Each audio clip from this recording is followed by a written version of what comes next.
What's up, Meta Nerds? This video is about one of the most bizarre species in all of Star Wars, the Vuvrian. This big-headed, bug-like race was from the beautiful Inner Rim world of Verdon Ka. It was located at coordinates M9 on the galactic map, just above Alderaan.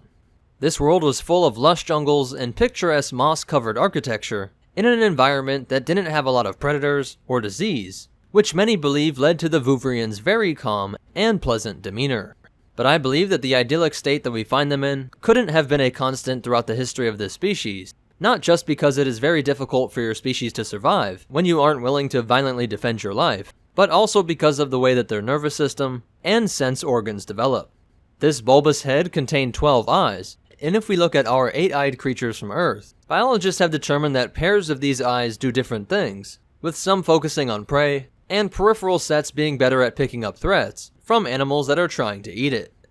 The great amount of eyes on the Vuvrian, and the fact that they are spaced out on both the front and back of its head, seems to point towards nature selecting for those that have a better ability to detect the great amount of threats that are in their environment.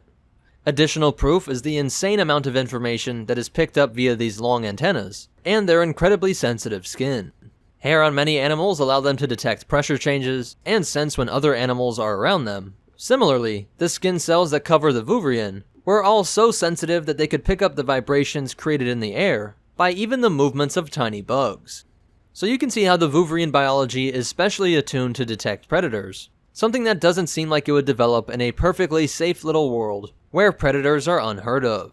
It is much more reasonable to think that by the time the Vuvrians were capable of space travel and able to introduce themselves to the galaxy by joining the Old Republic, they had been living as the dominant species on their world for so long that they decided to remove all the natural predators that threatened them and figured out ways to cure diseases, while also providing for people's needs to the point that the species no longer had to fight to survive, but were able to live an incredibly calm and stress-free life. These now unnecessary biological traits is similar to how humans have hangovers from traits that were necessary to survive as a primitive species, but are not necessary in modern society, with higher competition and aggression rates amongst men, from times when you had to physically defeat other men in order to spread your genes, or how a fear of the other may have been a good rule of thumb in tribal times, but now could lead to the reinforcement of things like racism or xenophobia.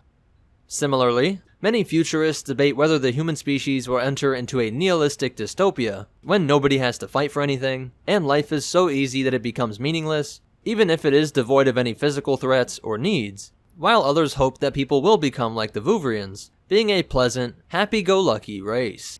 Another leftover that would be the same in humans, and definitely something that is adaptive for civilized society, is their ability to be incredibly good problem solvers and critical thinkers. As they met other species, they were known to be excellent at diplomacy and writing up business contracts, as they were able to calmly explain the nuance of complicated situations, while trying to give both parties a more lighthearted outlook. For this reason, the Old Republic would often choose to send a group of Vuvrian diplomats when they wanted to make first contact with new worlds. This naturally led to the species establishing one of the strongest trade guilds in the galaxy, being personable enough to sell anything, and intelligent enough to be on top of the complicated laws and logistics. In these civilized settings, they were often seen as the exact opposite to the Hutts, the giant slugs that lived for hundreds of years, but who were often debaucherous and dull-witted, whereas the Vuvrians were highly intelligent, interested in other cultures, science, and philosophy, but who had much shorter lifespans, similar to humans with maturity around 18, and being elderly in their 80s.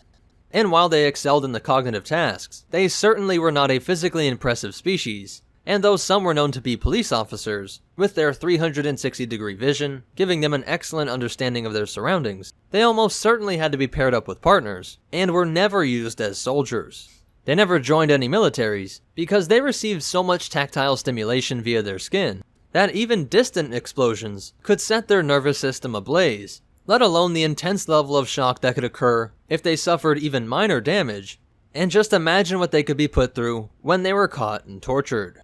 As for the few individual Vuvrians that we know of, we can look at the life of Nystammall and Wioslea. Nystammall was a Force-sensitive male Vuvrian who was able to rise to the rank of Jedi Knight during the era around the Clone Wars. Funny side note is that many Vuvrians throughout history would often be confused for being Force-sensitive as by definition, they had extra sensory perception when compared to many other species, with Vuvrians being able to sense that someone was approaching long before anyone else could. This actual Vuvrian Jedi was stationed on the outer rim world of Tvarskal with his Jedi Master Peroth. Sadly, the Jedi slaughtering cyborg General Grievous was able to kill both of them, taking their blue lightsabers and adding them to his collection.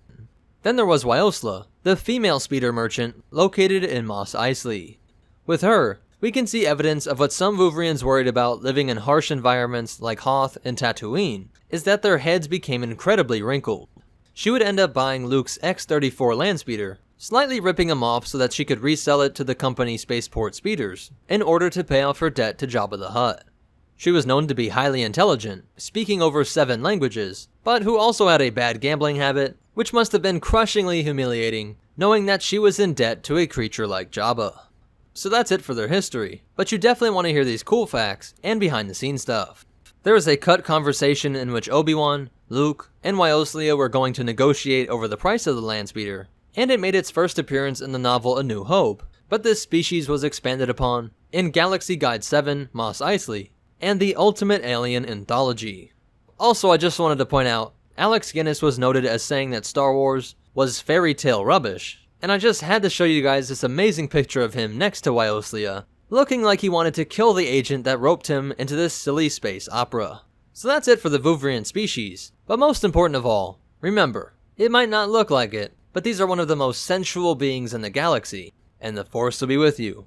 always.